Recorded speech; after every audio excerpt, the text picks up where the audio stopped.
आपकी स्क्रीन पे आपको जो नज़र आ रहा है आपकी एक्सरसाइज 1.3 का जो क्वेश्चन है, ठीक है। अब कहता है इसमें ए मैट्रिक्स हमारे पास गिवन है। अगर वो हमारे पास कहता है कि ए ये हो बी ये हो तो फाइंड आप करो। क्या फाइंड करना है? 3a - 2b। आपने एडिशन सब्ट्रैक्शन जैसे पीछे सीख ली है, उसी को फॉलो करते हुए फिर आपने ये जो है हमारे पास एक मैट्रिक्स है, उसके साथ ये एक स्केलर नंबर, ये रियल नंबर जो मल्टीप्लाई हो रहा है, ये भी आपने पीछे सीख लिया है। अब इनकी एडिशन सब्ट्रैक्शन भी आपने सीख ली है, तो ये अब हम करते हैं। मैंने 3 की जगह 3 को लिखा, ए की जगह मैंने ए का मैट्रिक्स ये जो गिवन था मैंने वो पुट किया, माइनस की जगह मैंने माइनस लगाया, 2 की जगह फिर मैंने 2 लिखा और बी की जगह मैंने ये वाला मैट्रिक्स उठा के यहाँ पुट कर लिया। ठीक है जी।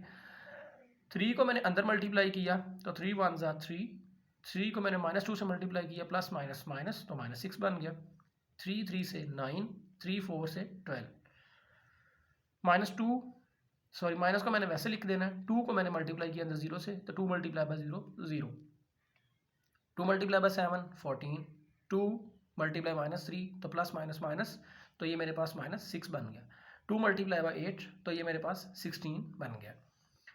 अब मेरे पास आ जाता है जी 3 - 0, इनकी मैंने अब सब्ट्रैक्शन करनी है। मैंने जो पहले इनकी मल्टीप्लिकेशन करवाई, मल्टीप्लिकेशन करवाने के बाद अब मैं इनकी सब्ट्रैक्शन करवा रहा हूँ। तो 3 - 0 -6 - 14, 9 -6 तो 9 -6 12 -16।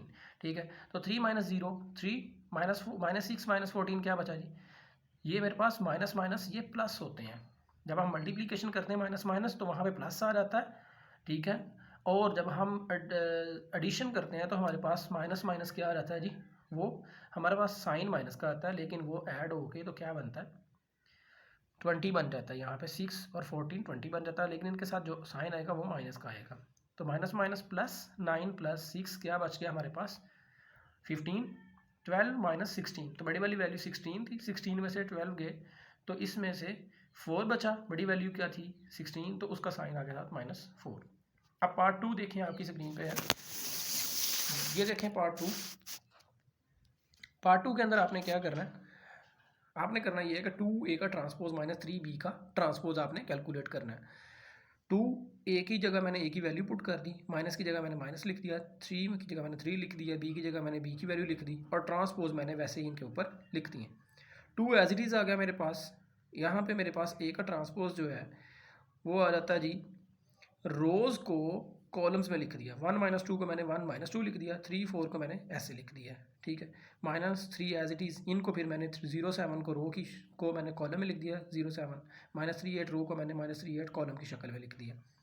2 को मैंने अंदर मल्टीप्लाई किया, 2 1 ज़ा 2, 2 3 ज़ा 6, 2 2 ज़ा -4, 2 4 ज़ा 8 और माइनस वैसे ही 3 को मैंने 0 से 0, 3 -3 -9 आ गया क्योंकि प्लस माइनस माइनस हो रहा है। तो 3 7 21 3 8 24 आ गया मेरे पास। अब मेरे पास आ जाता है जी 2 - 0, करस्पॉन्डिंग एंट्रीज जो है फिर उनको मैंने सब्ट्रैक्शन करना शुरू कर दिया है। 2 - 0 6 - -9 -4 -21 8 -24। ठीक है, तो 2 - 0 करें तो वो क्या मेरे पास बनता है? 2 बन जाता है। 6 माइनस प्लस तो 6 + 9 15 -4 -21 हमारे पास बन गया -25। तो 8 -24 तो बड़ी वाली वैल्यू 24 में से 8 गया तो पीछे बच के 16, तो बड़ी वाली वैल्यू का साइन जो आ गया माइनस, तो माइनस वो 7 वैसे ही आ गया, तो -16 हमारे पास ये आ गया। ठीक है जी, ये था हमारे पास क्वेश्चन नंबर 6 का part number 1 and part number 2। अब हम चलते हैं और सॉल्व करते हैं क्वेश्चन नंबर 7 और क्वेश्चन नंबर 8। क्वेश्चन नंबर 6 7 8 आपकी एक्सरसाइज के बहुत ही इंपॉर्टेंट क्वेश्चन हैं। ठीक है, इनको इग्नोर मत कीजिएगा जी स्टूडेंट। अब हम सॉल्व करते हैं क्वेश्चन नंबर 7। आपकी बुक पे जो क्वेश्चन नंबर 7 है ना, एक्सरसाइज नंबर 1.3 का, अब हम उसको सॉल्व करने जा रहे हैं। देखें हमारे पास है statement, if 2 something + 3 something is equal to something. ठीक है, तो यहाँ से कहता है ये ए और ए बी जो है ना, इनकी हमने वैल्यूज़ फाइंड करनी, ए एंड बी। ठीक है, वो कैसे फाइंड करनी है? इस सारी स्टेटमेंट को मैंने यहाँ पे नीचे वैसे लिख दिया। लिखने के बाद अब मैं क्या करूँगा? अब 2 को पहले मैंने अंदर मल्टीप्लाई किया, 2 2 ज़ा 4, 2 4 ज़ा 8, 2 3 ज़ा 2 -3 ज़ा -6, प्लस माइनस माइनस तो -6 आ गया मेरे पास। 2 ए को मल्टीप्लाई किया, 2 ए बच गया, +3 को, अब 3 को मैंने मल्टीप्लाई किया 1 से तो 3 बन गया, 3 को मैंने मल्टीप्लाई किया b से तो 3 भी बन गया, 3 को मैंने 8 से मल्टीप्लाई किया 24 बन गया, 3 माइनस 4 ज़ा प्लस माइनस माइनस 3 4 ज़ा 12 तो -12 आ गया मेरे पास। ठीक है जी, ये देखें ये मेरे पास है -12। तो अब हमारे पास आ जाता है इज इक्वल टू दैट, ये समथिंग जो भी था वो नीचे वैसे का वैसे मैट्रिक्स हमारे पास आ गया। अब हमारे पास मैंने 4 को 3 में ऐड किया, 8 को मैंने 3 में ऐड किया, करस्पॉन्डिंग एंट्रीज को मैं ऐड कर रहा हूँ फिर, तो -6 को फिर मैं ऐड कर रहा हूँ 24 के अंदर। ठीक है जी, 2a को मैं ऐड कर रहा हूँ -12 के अंदर। ठीक है, ये मैंने डायरेक्ट लिखा हुआ है यहाँ पे 2a plus plus minus minus, तो मेरे पास ये 2a -12 मैंने डायरेक्ट लिख दिया था। ठीक है जी, ये मेरे पास मैट्रिक्स नीचे वैसे ही आ गया। अब हम करते ही हैं, ये देखें मेरे पास अब है कुछ यूँ, ये मेरे पास बन गया था 4 + 3, ये वाला 4 + 3 था ना, ये मेरे पास बन गया अब 7। ठीक है जी, 8 + 3 भी मेरे पास वैसे आ गया 18, 24 में से 6 माइनस हुआ तो मेरे पास बन गया 18। ठीक है, क्योंकि बड़ी वाली वैल्यू थी वो 24 थी, इसका साइन आ गया साथ, 2a -12 वैसे आ गया इज इक्वल टू, ये वाला मैट्रिक्स नीचे वैसे आ गया। 8 + 3 भी इज इक्वल टू 7। अब 7 7 के इक्वल है। अब हमने पहले पढ़ा था इक्वल मैट्रिक्स एक्सरसाइज नंबर 1.1 के अंदर कि इक्वल मैट्रिक्स कौन से होते हैं जिनके ऑर्डर भी सेम होते हैं और उनकी एंट्रीज भी, करस्पॉन्डिंग एंट्रीज वो भी सेम होती हैं। ऑर्डर तो इनके सेम है, ये भी 2/2 ये भी 2/2। अब हमने क्या किया, ये 7 7 करस्पॉन्डिंग एंट्री ये भी सेम है, 18 और 18 ये भी सेम है, ये वाली और ये वाली सेम नहीं है, तो हमने इसको इसके इक्वल रखवा दिया यहाँ पे, यानी 8 + 3 भी इज इक्वल टू 7, ये पहली इक्वेशन बना दी। 2a -12 is equal to that 1, ये मैंने सेकंड इक्वेशन बना दी यहाँ पे। ठीक है जी, पहली वाली इक्वेशन को मैंने कहा फ्रॉम 1, पहली इक्वेशन को मैं सॉल्व कर रहा हूँ। 8 मेरे पास यहाँ पे कांस्टेंट है, इसको मैं दूसरी साइड पे ले जाऊँगा, b को मैंने वेरिएबल है इसको एक साइड पे रखूँगा। ठीक है, 3 भी मेरे पास वैसे आ गया नीचे, 8 मेरे पास यहाँ पे राइट साइड पे आके माइनस हो गया, तो 7 - 8 तो 3b इज इक्वल टू -1 आ गया मेरे पास। b है मल्टीप्लाई था लेफ्ट साइड पे और यहाँ पे राइट साइड पे आके वो डिवाइड हो गया, b इज इक्वल टू -1/3। अब इक्वेशन नंबर 2 से मैं निकालता हूँ, मैं कहता हूँ कि 2a -12 इज इक्वल टू 1। अब मैंने यहाँ पे उसको लिखा है, लिखने के बाद मैंने कहा है ये -12 जो था ये राइट साइड पे जाके प्लस का हो गया, क्योंकि कांस्टेंट मैंने एक साइड पे ले जाने हैं, वेरिएबल मैंने जो a b c d ये वेरिएबल है यहाँ पे। ठीक है, तो ये a b वेरिएबल जो है ये मेरे पास, इनको मैंने एक साइड पे रखा। 2a इज इक्वल टू 12 + 1 13 बन गया, तो a is equal to that 2 multiply था यहाँ पे डिवाइड हो गया आके, तो a इज इक्वल टू 13/2। ये मेरे पास था क्वेश्चन नंबर 7, जहाँ पे मैंने a और b की वैल्यूज फाइंड की। a की मेरे पास वैल्यू आई है 13/2, b की मेरे पास आ रही है -1/3 आ रही है जी। क्वेश्चन नंबर 8 को सॉल्व करने से पहले आपने दो डेफिनेशंस, बहुत ही इंपॉर्टेंट डेफिनेशंस जो आपके पेपर में भी पूछी जाती हैं, इनको डेफिनेशन के तौर पे भी याद रखना है, और आपने क्वेश्चन नंबर 8 जो सॉल्व होगा इन्हीं डेफिनेशंस के अकॉर्डिंग होगा। ठीक है जी, स्टार्ट करते हैं हम। कहता है कि ये आपको डेफिनेशंस मिलेंगी, आपका जो है बुक का पेज नंबर तो मुझे याद नहीं है, लेकिन एक्सरसाइज नंबर 1.2 जो है ना उसके स्टार्ट में जब हम null matrix, square matrix, identity matrix ये सारी पढ़ रहे थे डेफिनेशन, तो वहाँ पे आपको मिलेंगी। ठीक है, सिमेट्रिक मैट्रिक्स और स्क्यू सिमेट्रिक मैट्रिक्स क्या होते हैं, ये डेफिनेशंस आपने याद रखनी है।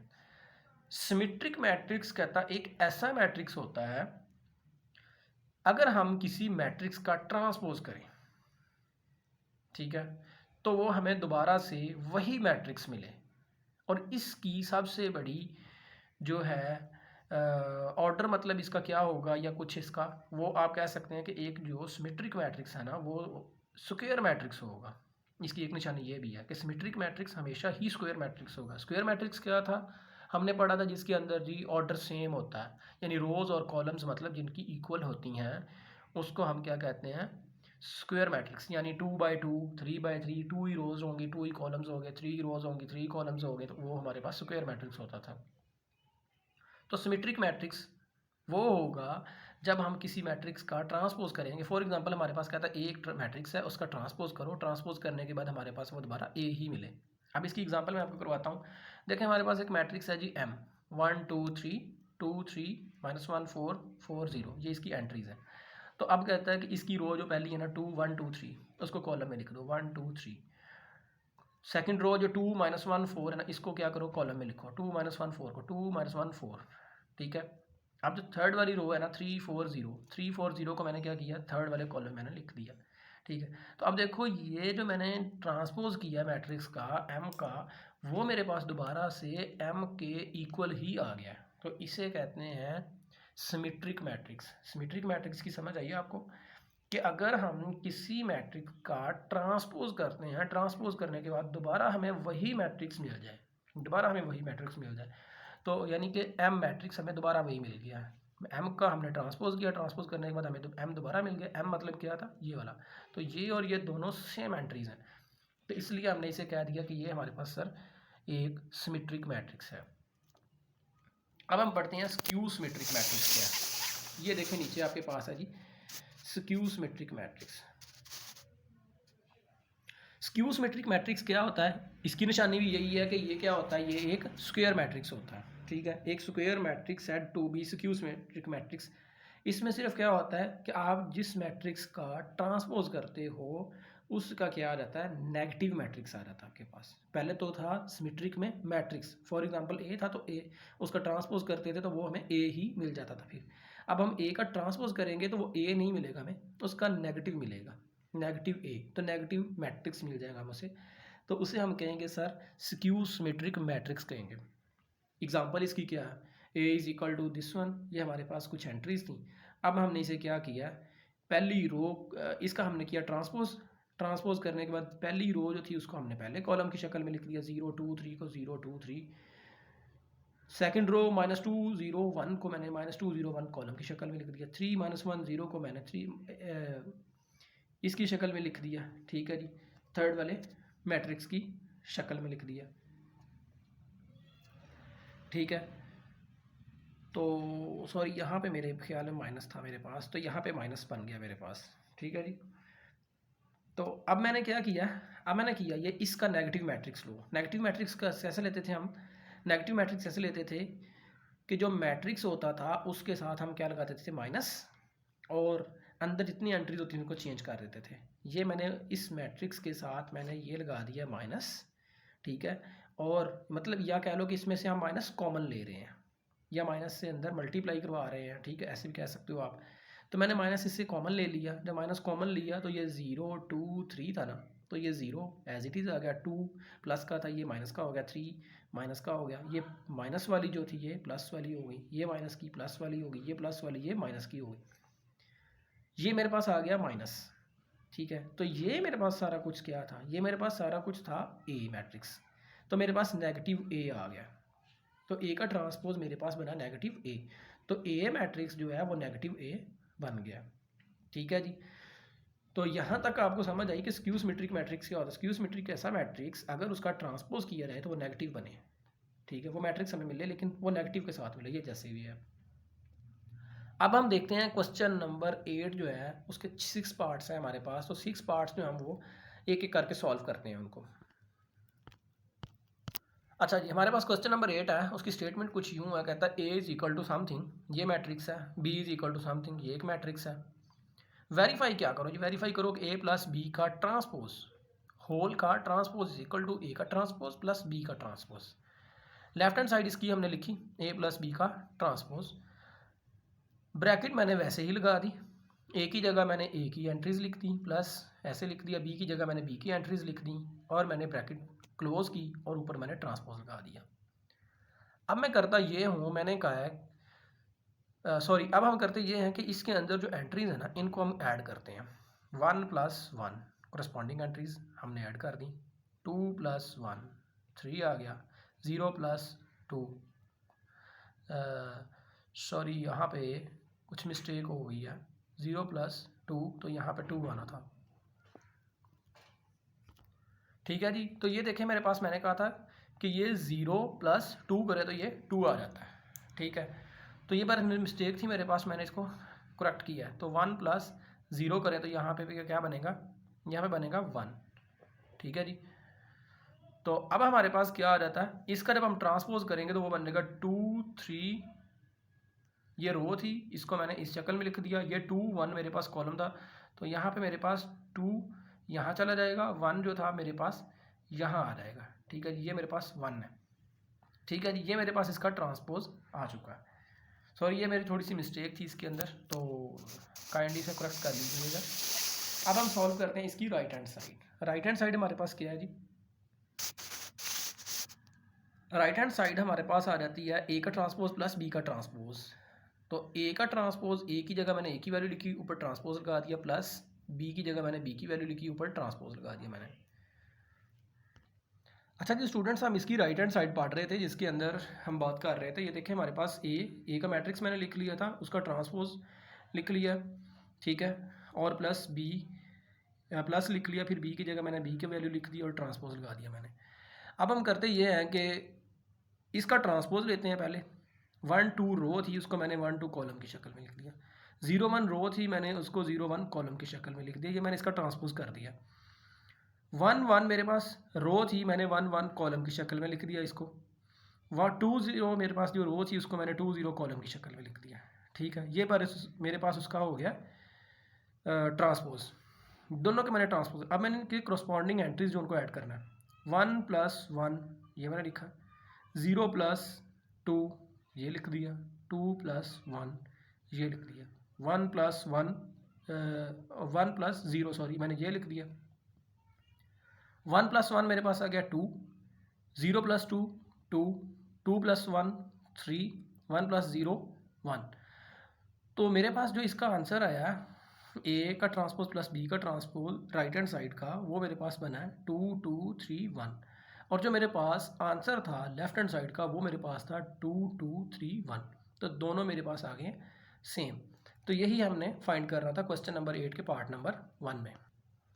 Question number 8 part number 2 same है, जैसे हमने पार्ट नंबर 1 किया वैसे ही है। वहाँ पे जस्ट प्लस था, यहाँ पे अब माइनस है सिर्फ, ठीक है जी। तो अब मैंने क्या किया, यहाँ पे मैंने लेफ्ट हैंड साइड ली, ए की एंट्रीज ब्रैकेट लगाई, एंट्रीज ए की लिखी, माइनस लिखा, बी की एंट्रीज लिखी, और ब्रैकेट के बाहर मैंने क्या कर दिया, ऊपर ट्रांसपोज लगा दिया। ए माइनस बी, इसमें से मैंने क्या कर दिया, 1 - 1, 2 - 1, 0 - 2, 1 - 0 ये मैंने लिख दिया नीचे। अब इसका मैंने करना है ट्रांसपोज। वो कैसे होगा, पहले मैं इनको करूँगा -1 - 1 0, 2 - 1 1, 0 - 2 बड़ी वाली वैल्यू 2 थी, इसके साथ माइनस आ गया, 1 - 0 1 आ गया, 0 एज इट इज़ आ गया, 1 सॉरी मेरे पास ये आ गया हमारे पास इनको सॉल्व करने के बाद a - b। और अब हमारे पास ट्रांसपोज है इसका। तो ट्रांसपोज जो है वो करने से हमारे पास आंसर क्या आएगा, 0 1 रो 0 1 कॉलम में बदल गया, -2 1 रो -2 1 कॉलम में बदल गया, ठीक है। ये मेरे पास आ गई लेफ्ट हैंड साइड आ गई है। अब मैं करने जा रहा हूँ जी right hand side. Right hand side हमारे पास क्या जी, देखें वो ये है जी हमारे पास right hand side. Right hand side में हमारे पास क्या, ए का ट्रांसपोज माइनस बी का ट्रांसपोज। ए की वैल्यू मैंने लिखी पहले, उसका मैंने ट्रांसपोज कर दिया, माइनस बी की वैल्यू लिखी और ट्रांसपोज लगा दिया। ए की वैल्यू जो उसका ट्रांसपोज कैसे बना, 1 2 रो थी, उसको 1 2 कॉलम में लिख दिया, 0 1 रो थी, 0 1 कॉलम में लिख दिया उसको, माइनस आ गया, 1 1 रो 1 1 कॉलम में चेंज हो गया, 2 0 रो 2 0 कॉलम में चेंज हो गया। करस्पॉन्डिंग एंट्रीज को क्या कर दो, सब्ट्रैक्ट कर दो, 1 - 1 तो ये 1 - 1 लिख दिया, 0 - 2 ये लिख दिया, 2 - 1 ये लिख दिया मैंने, 1 - 0 ये लिख दिया। अब 1 - 1 0 बनता है, 0 - 2 क्या बनता है जी, -2 बनता है, 0 - 2 ये -2 बनता है, 2 - 1 1, 1 - 0 1 आ गया। तो मेरे पास लेफ्ट हैंड साइड का आंसर और राइट हैंड साइड का दोनों सेम आ गए हैं, 0 - 2 0 - 2 1 1 1 1। ये देखें लेफ्ट हैंड साइड और राइट हैंड साइड का आंसर इक्वल आ गया। मेरे पास पार्ट 2 था। अब पार्ट 3 सॉल्व करते हैं इसका। जी देखें आपकी स्क्रीन पे आपको नज़र आ रहा है पार्ट 3। पार्ट 3 हमारे पास क्या है जी, पार्ट 3 में है कि जी a + a का ट्रांसपोज इज इक्वल टू है हमारे पास a का मैट्रिक्स प्लस ये a का मैट्रिक्स ये लिखा और उसका ट्रांसपोज कर दिया। a का मैट्रिक्स वैसे आ गया, a का ट्रांसपोज पहले किया हमने, वो बन गया 1 1 2 रो थी, 1 2 कॉलम बन गया, 0 1 रो थी, 0 1 कॉलम बन गया हमारे पास, और ये रो कॉलम में चेंज हो गए हैं, ठीक है जी। अब हमारे पास इन दोनों को करस्पॉन्डिंग एंट्रीज को हम ऐड करेंगे, 1 + 1 1 + 1 2 + 0 2 + 0 0 + 2 तो 0 + 2 लिख दिया, 1 + 1 ये मैंने लिख दिया, ठीक है। अब मैं क्या करूँगा, अब मैं करूँगा ये कि इनको जो मेरे पास a प्लस ए का ट्रांसपोज था मेरे पास, वो बन गया 1 + 1 2, 2 + 0 2, 0 + 2 2, 2 1 + 1 2 बन गया। ये सारे मेरे पास 2 2 बन गए सारे। अब कहता है कि जो ये हमारे पास ना मैट्रिक्स है ना, इससे कहता है कि ये सिमेट्रिक है कि नहीं। इसका मतलब है कि ये हमारे पास एक मैट्रिक्स बन गया है, ये सारा हमारे पास एक मैट्रिक्स बन गया। इसे अब हमने चेक करना ये सिमेट्रिक है, मतलब इसको जो हमने निकाला है इसका फिर ट्रांसपोज करना है, सारे का होल का ट्रांसपोज करना है। तो ये 2 2 2 2 का मैंने ट्रांसपोज ले लिया यहाँ पे, ठीक है जी। जब इसका मैंने ट्रांसपोज लिया मेरे पास देखें 2, ये 2 2 रो थी, ये 2 2 कॉलम चेंज हो गया, 2 2 रो थी 2 2 कॉलम। तो मेरे पास ए प्लस ए का ट्रांसपोज किया, तो मेरे पास ए प्लस ए का ट्रांसपोज ये जो था मेरे पास दोबारा वही निकल आया, ठीक है। तो ये हम कह सकते हैं कि एक सिमेट्रिक मैट्रिक्स है हमारे पास। अब हम इसका सॉल्व करते हैं पार्ट नंबर 4 जी। तो देखें पार्ट नंबर 4 हमारे पास है, कहता है a - a का ट्रांसपोज करो तो वो स्क्यू सिमेट्रिक मैट्रिक्स बनता है। a - a का ट्रांसपोज स्क्यू सिमेट्रिक बनता है कैसे? a - a का transpose is equal to that, A की जगह मैंने ए की वैल्यू लिख दी, माइनस माइनस ए की जगह फिर मैंने ए की वैल्यू ऊपर ट्रांसपोज लगा दिया। पहले ए को मैंने वैसे सेम नीचे लिख लिया, माइनस मेरे पास वैसे आ गया, ए के मैट्रिक्स जो था उसका मैंने ट्रांसपोज किया। ट्रांसपोज किया, 1 2 रो थी, 1 2 कॉलम में चेंज, 0 1 रो थी, 0 1 कॉलम में चेंज हो गया। अब हमारे पास आ जाता है जी 1 - 1, करस्पॉन्डिंग एंट्रीज को मैंने लिख दिया माइनस करके, 2 - 0 ये मैंने पास करस्पॉन्डिंग एंट्री लिख दी, 0 - 2 ये लिख दिया, और 1 - 1 ये लिख दिया। a - a का transpose is equal to that हमारे पास आ गया 1 - 1 0 आ गया, 2 - 0 2 आ गया, 0 - 2 -2 आ गया, 1 - 1 0 आ गया हमारे पास, ठीक है जी। अब 0 2 -2 0, अब इसका फिर ट्रांसपोज करना हमने, ये जो मैट्रिक्स था इसका हमने फिर ट्रांसपोज करना है, ये जो हमने निकाला है इसका ट्रांसपोज फिर करेंगे तो वो हमारे पास क्या बनेगा, ये जो हमारे पास मैट्रिक्स निकला है ये वाला जो a - a का ट्रांसपोज, ठीक है, ये निकला। अब इसका हमने क्या करा, ट्रांसपोज, इसका भी ट्रांसपोज लिख दिया इधर इस वाली वैल्यू का। तो 0 2 रो थी ये कॉलम में चेंज होगी, -2 0 रो थी ये कॉलम में चेंज होगी। हमारे पास ओरिजिनल मैट्रिक्स ये है 0 2 -2 0। तो हमने क्या किया, इसमें से माइनस को निकाला बाहर कॉमन, माइनस कॉमन निकाला तो 0 2, तो ये देखिए ये भी 0 2, ये भी 0 2 बन गया, ये -2 0, तो ये -2 0 बन गया। तो ये हमारे पास क्या बन गया, ये नेगेटिव ऑफ दिस मैट्रिक्स बन गया ये वाला, ठीक है। तो ये हमारे पास नेगेटिव ऑफ दिस मैट्रिक्स जो बना है ये हमारे पास एक स्क्यू सिमेट्रिक मैट्रिक्स है। जब हमने कहा था कि उसका ट्रांसपोज लेंगे तो वो नेगेटिव मैट्रिक्स बन जाए तो वो स्क्यू सिमेट्रिक मैट्रिक्स होगा हमारे पास। अब हम सॉल्व करते हैं इसका पार्ट नंबर 5 और 6 जी। पार्ट नंबर 5 हमारे पास है, कहता है b + b का ट्रांसपोज इज सिमेट्रिक। आंसर में क्या हम करते हैं इसका, b हमने पहले लिख लिया, b का हमने जो है वो एंट्रीज लिखी सेम वैसे, प्लस लिखा, b की एंट्रीज लिख के उसका ट्रांसपोज ऊपर लगा दिया। ये हमारे पास आ गया जी b मैट्रिक्स प्लस, और ये हमारे पास है 1 1 रो थी, ये 1 1 कॉलम में चेंज होगी, 2 0 रो 2 0 कॉलम में चेंज होगी, इसका ट्रांसपोज किया तो हमारे पास 1 + 1। अब इसको हमने करस्पॉन्डिंग एंट्रीज को ऐड किया, ये हमारे पास आ गया, ये हमारे पास एक मैट्रिक्स बन गया 2 3 3 0। ये b + b का ट्रांसपोज निकालने के बाद इसका अब ट्रांसपोज लगाया और इसका भी ट्रांसपोज लगा दिया हमने, दोनों साइडों पे ट्रांसपोज ले लिया हमने। जब ट्रांसपोज लिया और हमारे पास 2 3 जो रो थी वो 2 3 कॉलम में चेंज होगी, और 3 0 रो जो 3 0 कॉलम में चेंज होगी। अभी ये वाला मैट्रिक्स और ये वाला मैट्रिक्स देखें 2 3 3 0 2 3 3 0 दोनों इक्वल आ गए। फिर अगर जब हमने ट्रांसपोज किया तो हम कहेंगे b + b का ट्रांसपोज फिर हमारे पास एक सिमेट्रिक मैट्रिक्स है, ठीक है। ये देखें नीचे हम ये कहेंगे कि ये b + b का ट्रांसपोज जो है इसको हमने क्या किया, चेंज किया जब, ठीक है। तो हमारे पास इसको जब चेंज किया हमने तो हमारे पास 2 3 जो है वो 2 3 कॉलम बन गया, 3 0 रो थी ये भी कॉलम बन गया। तो ये हमारे पास और ये हमारे पास दोनों क्या हो गए, सेम। जब सेम हो गया तो ये हमारे पास हमने कह दिया b + b का ट्रांसपोज जो है ये हमारे पास ये वाली चीज़ है जो हमारे पास ट्रांसपोज लिया था इस चीज़ का, तो हमारे पास ये निकला था, ये हमारे पास सेम है वही चीज़ है। तो हम कह देंगे कि ये हमारे पास एक सिमेट्रिक मैट्रिक्स है जी। स्टूडेंट्स अब हम देखते हैं पार्ट नंबर 6 b - b का ट्रांसपोज, कहता है एक स्क्यू सिमेट्रिक है, ठीक है। कैसे स्क्यू सिमेट्रिक है हम इसको प्रूव करते हैं। b - b का ट्रांसपोज, b की जगह मैंने b की वैल्यू लिख दी माइनस, वैसे b के ट्रांसपोज में बी का मैंने ट्रांसपोज लिख दिया, बी की वैल्यू लगा के, बी की वैल्यू मैंने वैसे ही लगा नीचे उतार ली। अब माइनस आ गया मेरे पास और मैंने क्या किया यहाँ पे बी के वैल्यूज़ जो थी उनको ट्रांसपोज करके नीचे उतारा है। 1 1 रो थी, 1 1 कॉलम लिख लिया, 2 0 रो थी, 2 0 कॉलम लिख लिया। कोरस्पॉन्डिंग एंट्रीज मैंने क्या कर दी subtract, 1 minus 1 minus 1, 1 minus 2, 2 minus 1, 0 minus 0, ये मैंने लिख दिए।